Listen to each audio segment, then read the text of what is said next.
It's the Fitness Lab Pittsburgh podcast, a new episode every week. A podcast about movement, part of making your life complete. Fitness Lab Pittsburgh, aka FitLabPGH, brings you interviews with people in the Pittsburgh area who understand movement is part of what makes life complete.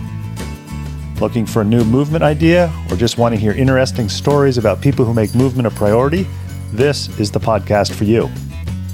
Whether you consider the gym, dojo, or fitness studio your third place, or just want to learn more about movement, activity, and fitness to enhance your life, give FitLabPGH a listen.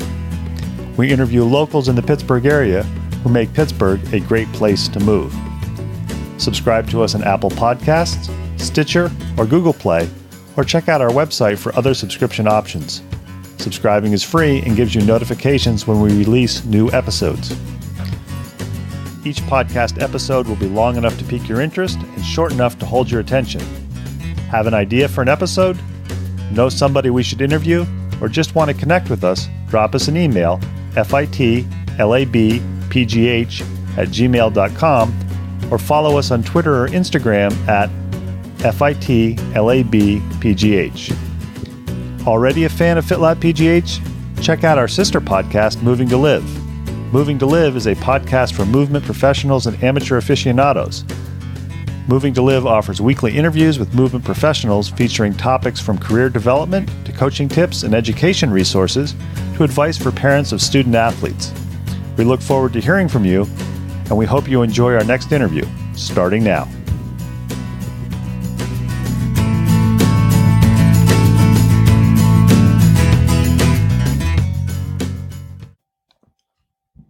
FitLabPGH back with another podcast episode. As you know, we do podcasts about people, businesses, organizations, activities in the Pittsburgh area that emphasize movement. It's part of what makes your life complete.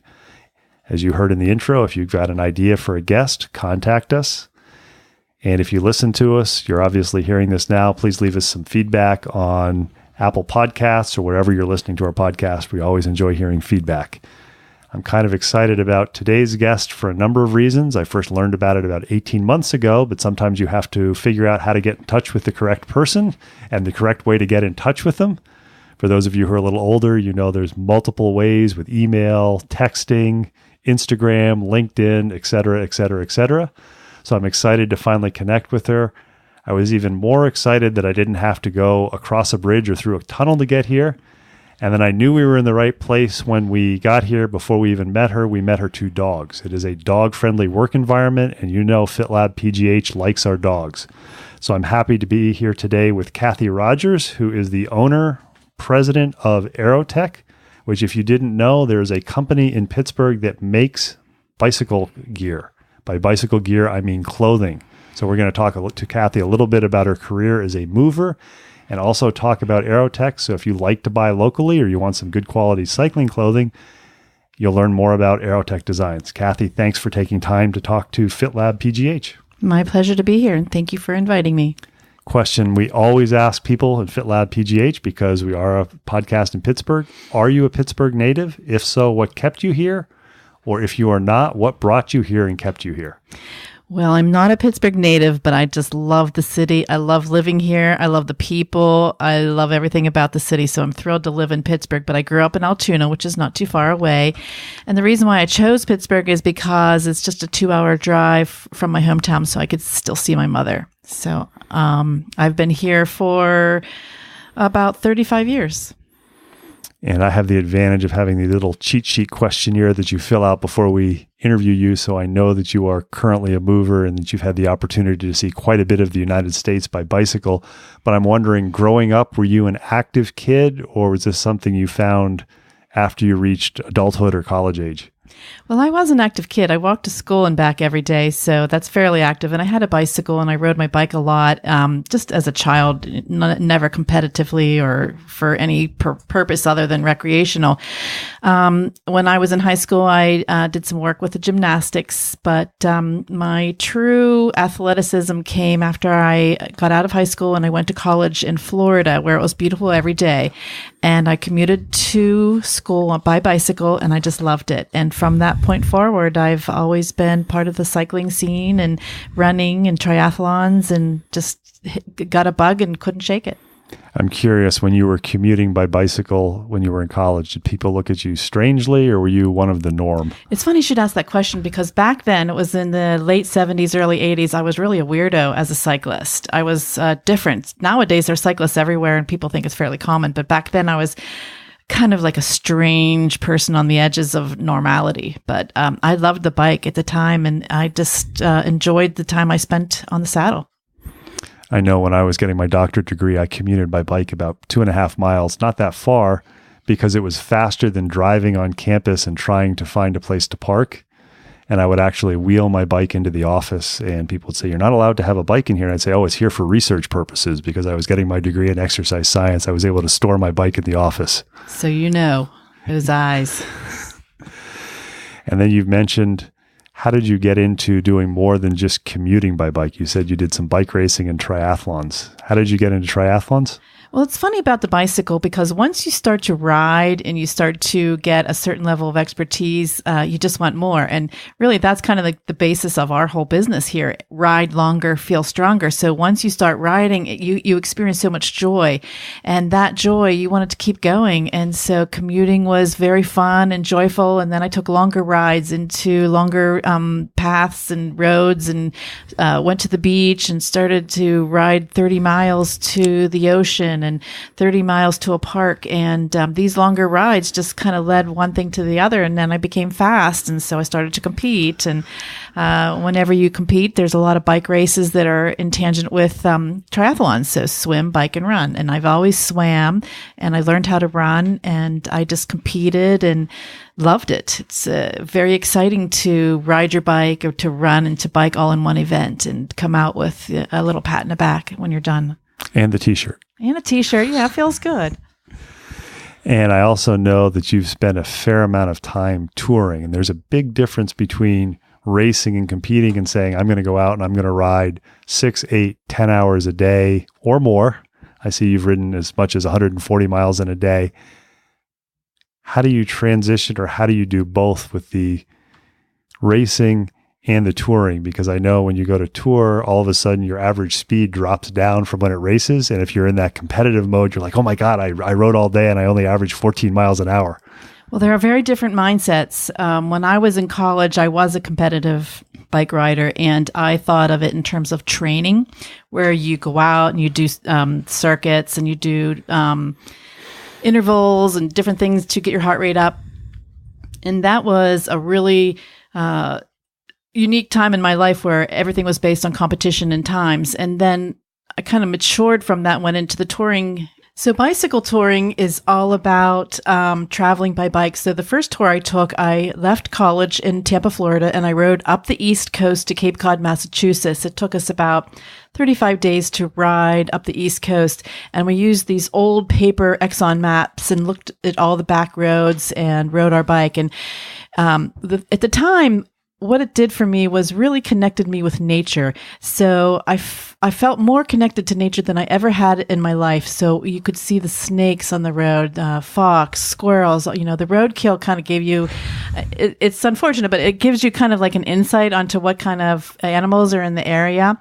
And that was a big change in my life, taking that bicycle tour, because I kind of transitioned from competition and competing with other people to really appreciating the sport of bicycling and loving it for what it is. And for me, that's joy. It just made me so happy. And so that kind of led into this triathlon thing, which I never really thought of as training so much as I did when I was a bicycle racer. It was more a fit thing for me.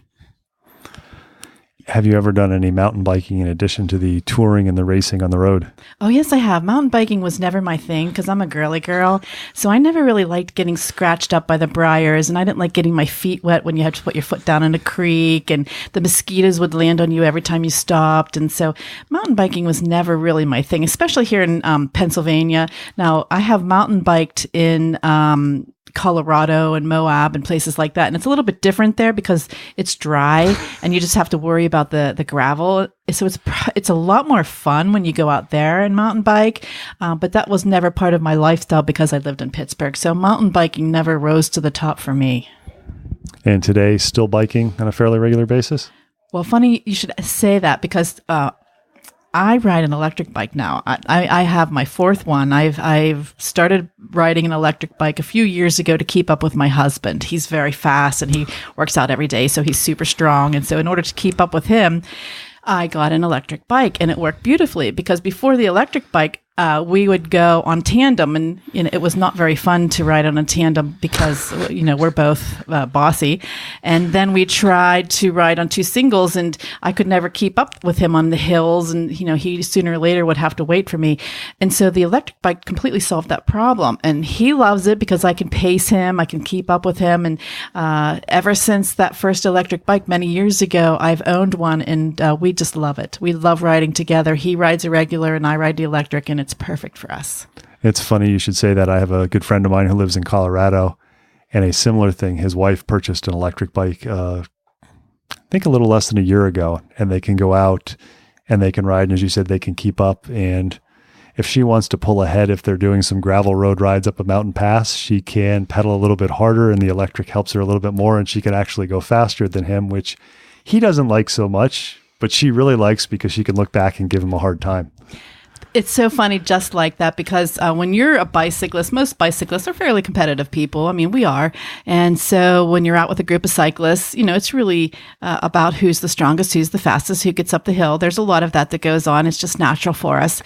And when you're an electric bike, you're always that person. You're always the fastest. You always get to the top of the hill. So it's wonderful for me in terms of that competitive spirit. It is in the category of cheater method, but I'm okay with that. And for people who aren't familiar, this is not a bike where you can just sit there and it will propel you along. You actually have to pedal and it assists you. Yeah, you have all the gears. You have to pedal. It assists. And so if you think of it in terms of a throttle that is available when you're going up a hill, it'll give you that extra boost up the hill. If you're needing to catch up with somebody, it'll give you the little extra that you need to catch up. But it's still a bicycle that has to be pedaled. You still have to do everything. You still get flats, but it just gives you that little bit of extra to keep up or to catch up. And it should be noted with the cheating, though, it also weighs a heck of a lot. Oh, it's so heavy. My bike is about 70 pounds with fully loaded. The longest I've ever ridden on it was 140 miles, and that required 2 batteries. So you have to carry these super heavy batteries if you're going long distances, but it's worth it. We've always asked everybody that we interviewed associated with cycling the key question: how many bicycles do you own? Oh my gosh, so many. Oh boy. I think when we moved out of our building down there, we had 27 between my husband and I. That's a lot of bikes. So we have every kind of bike you can imagine, many tandems. We have everything. And we love it that way. And there's probably a few more bikes that you'll get at some point in time because the equation is N+1, where N is the current number. Well, we are looking for some new bikes right now. I was just at Interbike, which is the industry trade show for bicyclists. And at Interbike, they introduced a new bicycle that is state of the art. It has a Bosch drivetrain. It looks just like a regular, typical road bike, and it was reasonably priced. So I'm in the market for a bike now, and by the end of the year, I hope to have one. I always say the reasonably priced is you kind of extrapolate it out over the number of rides, and suddenly it becomes relatively cheap over 2 or 3 years because, it's only $3 a ride. There you go. See? So you have a business where you build bike apparel, or you make bike apparel. We do. How did that come about? Because if you went to school in Tampa, you either went to the University of Tampa or University of Central Florida. I went to the University of South Florida. Or South Florida, rather. Central is in Tampa, and that's where the idea came about. So I was a cyclist at the time, very active, very avid. And I took a class my senior year of college, and it was called Business Policy. And it's a class where you bring together all of the classes that you've had the whole time that you were in school, and you create a business or a business plan. And that's where I put together the idea that I don't have to get a job. I could start this business. And I decided that I would start this business making clothing for bicycle riders. And I put it together and I submitted to the teacher, and the teacher pulled me aside and said, this is very different than everybody else. You're obviously a really great business person, and I would highly recommend that you do this. And from that point, I started making some cycling clothes for myself, for my friends' friends, and it just took off. And this is back again when I was a weirdo. People didn't wear bike shorts commonly there, and there wasn't a whole lot of cyclists everywhere. So I started it, and here we are today, many years later. I know I remember as a student, a lot of times you get an assignment or a project and you pick something that either you're interested in or you pick something that you think is easy. Clearly, you picked something that you were interested in. Where did the interest come from? Was this something that you had difficulty finding clothes? Because if you say, as you say, you started riding in the late 70s, early 80s, that was back when Lycra was first coming out and there were wool shorts and wool jerseys. Was it because you just didn't like the clothing, or was it like, I think I can do a better job, or another reason? You are a sharp cookie, because that's exactly how it was. So all the shorts that we were wearing back then were black wool, and they had this leather chamois crotch, and you would lube it up with Vaseline to keep it soft. And you couldn't really wash it because it would get all wet, and then if you needed to wear it. So that's exactly what I did. I went to the fabric store and I got swimwear with flowers and brilliant, and I put a fleecy crotch in it that wouldn't rot and get all dried out. And it was such a beautiful, lovely look, and everybody wanted it. So I started making clothes for my friends and then my friends' friends. And I made a lot of mistakes along the way. A couple times I tried to use cotton, and I learned about grain. If you use a cotton and you make a cycling jersey, if it's cut on grain, it fits perfectly. If it's cuts cross grain, it'll shrink the wrong way. And so I made a lot of mistakes back then, but that's exactly how I started. Just started making it for myself and my friends, and it was the wool that triggered all this. And now I know there's a couple companies out there that actually make wool shorts with modern chamois, but they are frightfully expensive, as in $350, $400, which is a lot of money. It is a lot of money. And how do you take a fiber like wool and make it compressive and, endure the abrasion and the rigors of the legs going up and down on the saddle? Wool's a tough fabric. And so you have to do a lot of special treatments to make it work in the performance category, especially for the bottoms. The upper bodies and your shirts, it's a little bit easier. And we do have some really nice washable wools nowadays that are blended with polyester. But for the bottom weight, it's a very special material that's very hard to find. I'm curious, you decide you're going to start this cycling clothing business. Did you know how to sew then? Oh, yeah. So you did know how to sew? Yeah. My mother taught me how to sew when I was growing up, and I made all my summer clothes all summer long. I made all kinds of summer clothes. I made suits when I was in high school, so I was an experienced seamstress. And when you came up with the idea and the class project, how many prototypes did you go through, if you can remember, before you came up with the pair of shorts that you could wear on a ride and say, yeah, these are pretty good. I could make these for my friends? Not many. I mean, right off the bat, it was like, it was working for me. So it wasn't that hard back then. There wasn't a lot of choices, and, I wasn't, it happened fast. It wasn't that hard. So you come up with this idea in Florida, and yet we're sitting here in Coraopolis outside of Pittsburgh.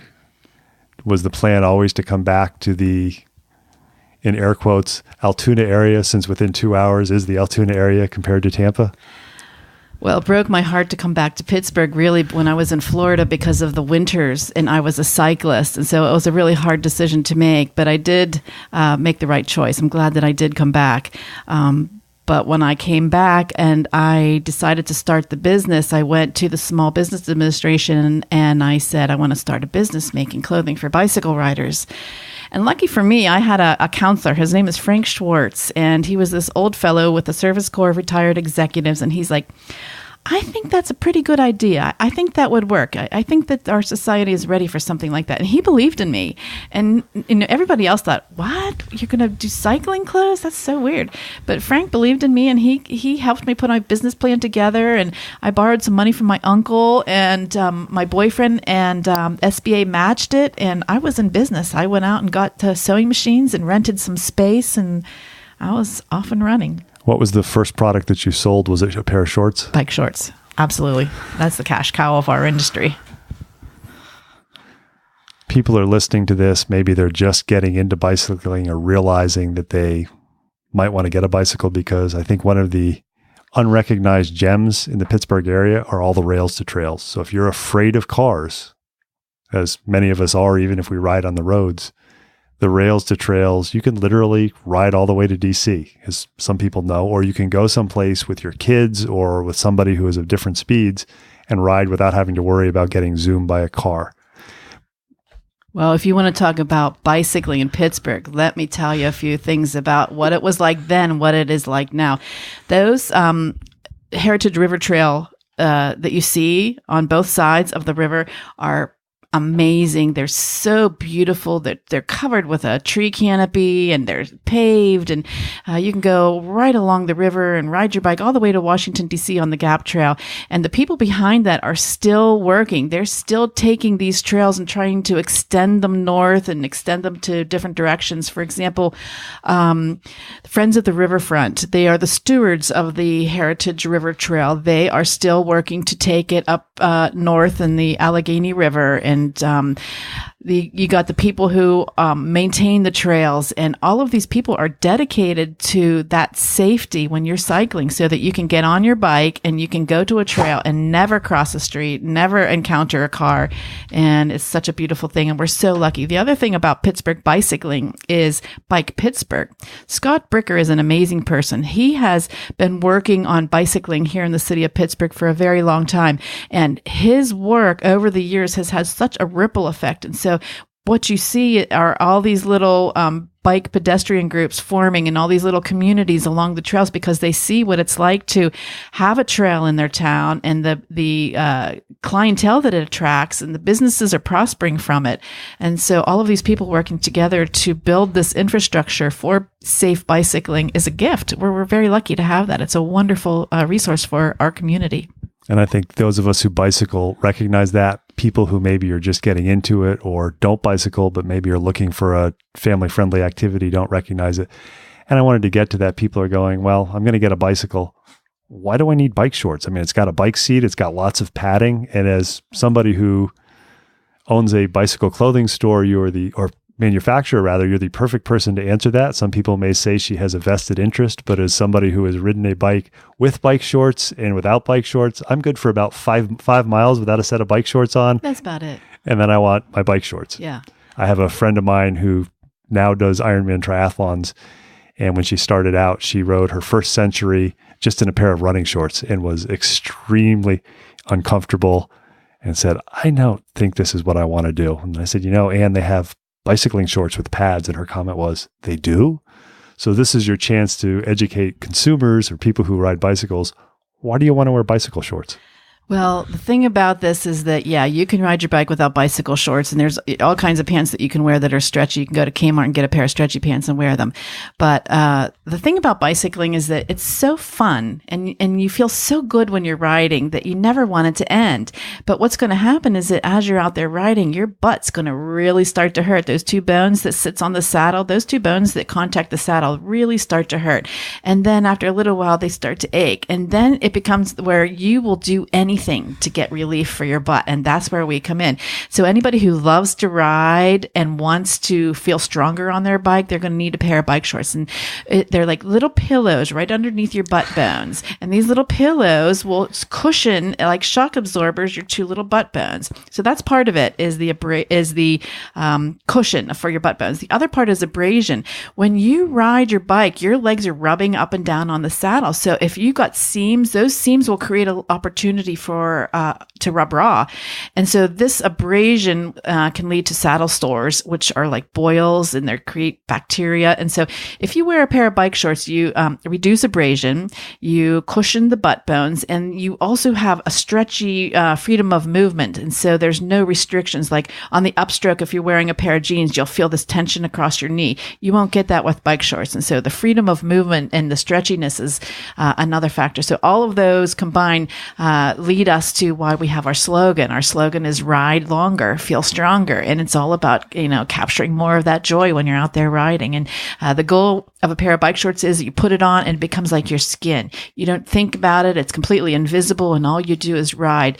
And when you're riding an 80-mile bike ride, say you're doing a Gap Trail ride, or you're doing a tour to somebody's house, your clothing does not become part of that equation. You just focus on your ride, and that's what we do. We help our customers.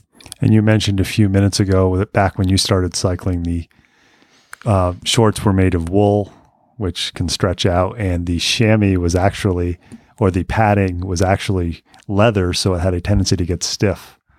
What are the general materials that people use now? I'm assuming they use synthetics for the clothing part or the cloth portion, and what are the pads made of now instead of chamois leather? Well, so now the pads are highly engineered, and they are like a puzzle. And so you take the different parts of your body. If you imagine your crotch, you have the torso, which is a curve, and then you have your legs, which are curves.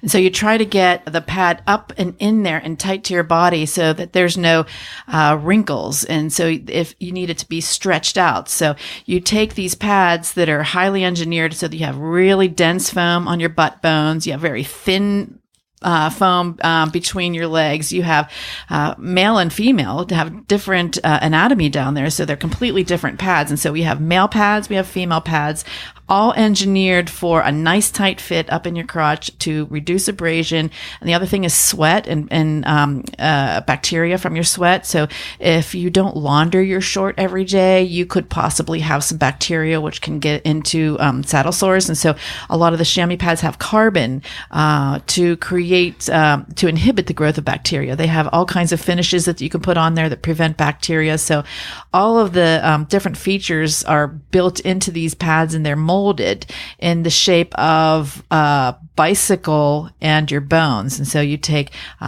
heat and pressure and you mold the foam, you fit them all together like a puzzle, and then you laminate them with a surface that is usually a polyester that has some carbon or some kind of a silver ion finish inside it. And that keeps you dry and padded, abrasion free, and cushioned for the long haul.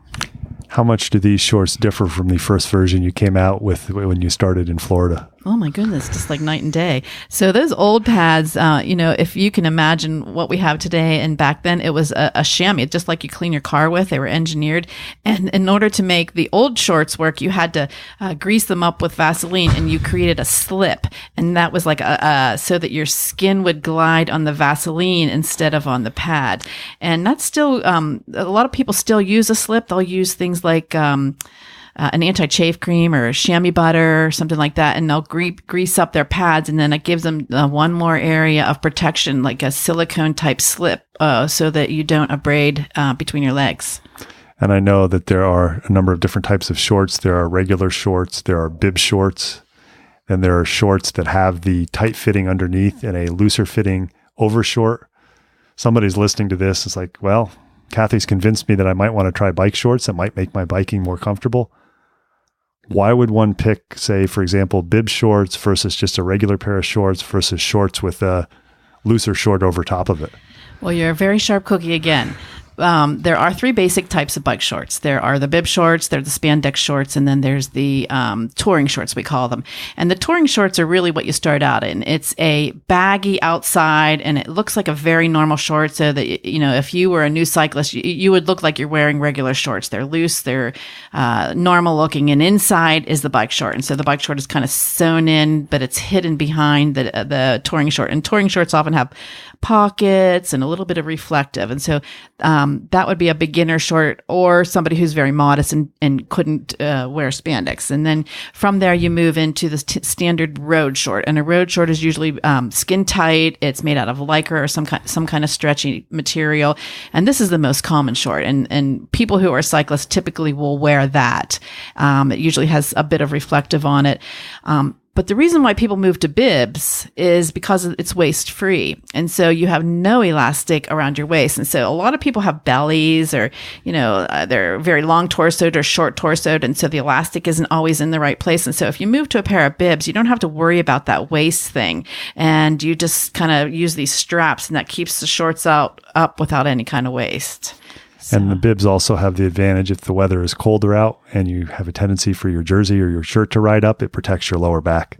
Yeah. Bibs have like a mesh panel usually that helps you wick that perspiration off your back end as well. I think you've done a great job of explaining why people might want to try bike shorts. It's also important to remember that just because a bike came with a certain saddle, you might have to switch the saddle out because, as Cathy said, everybody's butt is shaped slightly differently.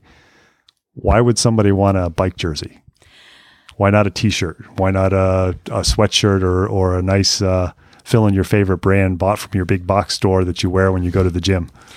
It's interesting that you mentioned bike jersey because, I work with my staff here, and not everybody here is a bicyclist, and I constantly have to defend the back pocket. And people who are normal look at that and say, that's just so weird. That's so weird looking. Why do you have the back pocket? It's a snack pocket. Yeah, it's exactly right. I'm glad you understand. Thank you for that. But I always have to defend the back pocket. But the reason why you wear a bike jersey is the back pocket. That's the main reason, is that when you're riding, you have to have one hand on the bike, and then with your other hand, you can reach back and grab your snack. You can reach back and grab your tissue. You can put your phone back there. And so while one hand is on the bike, your other hand can just easily reach back and grab things out of your pocket, both left and right. The other thing about a bike jersey is that they're made out of a synthetic fabric that keeps you dry. So when you're cycling, you're sweating, you're working out as an athlete, and you get wet, and that perspiration on cotton is okay if you're only riding a few miles. But if it's summertime and you're sweating a lot, that cotton gets all wet, and especially in the back of your neck, gets all wet and uncomfortable, and under your arms, and gets heavy. And when you're wearing a cycling jersey, you don't have that problem. It stays dry, it evaporates, and it's very lightweight and feels so much better. So because of the fabric, because of the pockets, and cyclists also vent heat. They go up the hill, they're sweating to death. They go down the hill, they get cold. And so there's a zipper in the front so you can open it and close it as you need to change the temperature of your body. Those are the main features of a bicycling jersey, not to mention the opportunity for advertising. And you can watch FitLab Pittsburgh, some of the videos we put out. We have 1 or 2 FitLab Pittsburgh jerseys with our logos on it. I'm curious also, you mentioned when you started out in the business, cycling shorts were wool. Obviously, they're not now. And I know that you make some synthetic jerseys and some wool jerseys. Why would somebody want to go with wool, which often is a little bit more expensive? And people often say, well, I don't like wool because it's itchy. They remember the big old LL Bean sweaters from the late 80s or early 90s. Well, wool is definitely not itchy anymore. It's a completely different kind of fiber. The reason why wool really works is just as God intended it. I mean, it's designed for sheep, and it's their natural insulator. It's their natural cooler, and just as it does the animal in its nature way, it does for you. I mean, it's easy to wear in the summertime. It's easy to wear in the wintertime. It's thermal. It's cooling. It's breathable, and nowadays they often blend it with other fibers. And so wool by its nature breaks down fairly quick. It's not a real rugged fabric for athletics. And so a lot of times they'll take the wool yarns and knit them with a polyester or a technical material that helps to give it washability, reduce the shrinkage, and make it a little bit more performance oriented. And that's the fabric that we like to use, is a blend of wool with polyester. And you just taught me something, because I wear wool socks from a different company in the winter. And I actually just noticed a few weeks ago, well, wait a second, they're only 45% wool. That's not that much. But you just explained clearly why they last so well, because they are wool, but they have those other things. So as a sock, if they're fully wool, they would not last that long. Yeah, not to mention what happens in the summertime whenever they're in your drawer and you're not wearing them. You get little holes in them from insects or whatever. People are listening to this. They've learned that all of a sudden that they can buy cycling clothes from a company that makes them in Pittsburgh. I know you have a website. Is there a place that they can go locally, or shops locally that sell Aero Tech products? We do not sell our clothing through bike shops. I would love to, but we do not do that now. We, as a manufacturer in the United States, we cannot compete with the prices that they're comfortable with. You know, most bike shops like to buy low, sell high, and we are not in a position to sell low. We sell at full retail through our website, and that allows us to make a profit. And when you're in business, in order for the company to survive and prosper, you have to make a profit. And if we were to go to the bike shops and offer our products at the price that we needed to get with American labor, we would not be competitive. And we've tried several times. It doesn't mean that we won't do it in the future, but it's really hard to put us side by side with Chinese goods and expect a customer to pay more. It typically doesn't work out. I know from geeking out on the website, it's a pretty extensive website with explanations of sizes, etc. And I know you also said there's a plan in the relatively near future to have a shop in Coraopolis. Yes, I didn't answer your question, but yes, we do have a store in Coraopolis, downtown Coraopolis. It's at 1132 4th Avenue. And the store has a little representation of our products, but on the second floor is our whole warehouse. And so if you are tall or big or plus or regular or a skinny girl or, whatever your body shape is, you can come to us and we have all those categories. We even have children. So pretty much any body type can come to us. And that's one of the things that we have that's special is the fit thing. So when you take a look at fit, when I first started a long time ago, we had a bike short. And it fit men and women and everybody. And then as time evolves, you have men who are big, who are tall, who are short, who are regular. And then you have women who are plus, but you have plus pear and plus apple. And then you have the skinny girls and you have petite. And then you have all these different sizes. So fit is a very big range within every gender. And so we have a little niche market for each of these. And that's one of the reasons why we've been able to survive and prosper with all the foreign competition. So somebody who's looking for bike shorts, when they look on your website, they may learn that they're not just a small, medium, large, or extra large. They may be a small of a specific model or fit, club fit or race fit.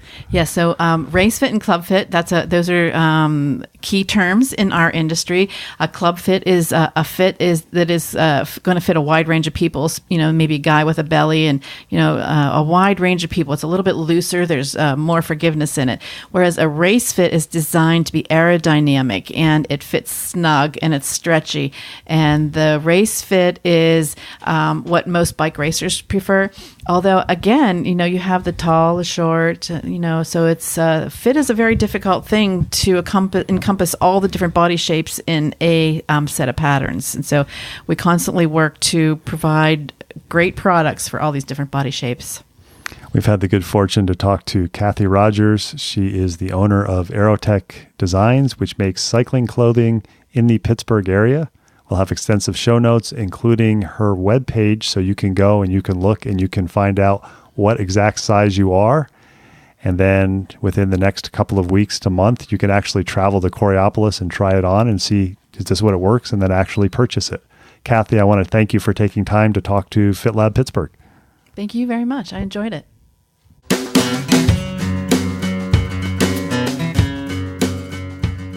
Thanks for listening to the latest episode of FitLabPGH, brought to you by Moving to Live. Intro and exit music is Marathon Man by Jason Shaw. Check out the show notes for contact info for our latest guests, links to other information mentioned in the episode, and links to our sister podcast, Moving to Live. Moving to Live is a podcast about movement and exercise for professionals and amateur aficionados. Moving to Live offers topics from career development to coaching tips and education resources to advice for parents of student athletes. You can subscribe to us on Apple Podcasts, Stitcher, or Google Play, or check out our website for other subscription options. Your free subscription gets you notified when we release a new episode. Questions, comments, suggestions? Email us at fitlabpgh@gmail.com or follow us on Twitter and Instagram at fitlabpgh and like us on Facebook. If you enjoy our podcasts, please tell your friends about us and consider leaving us a review on Apple Podcasts. Make FitLabPGH a go-to place to learn more about movement in the Pittsburgh area. Until next time, keep on moving.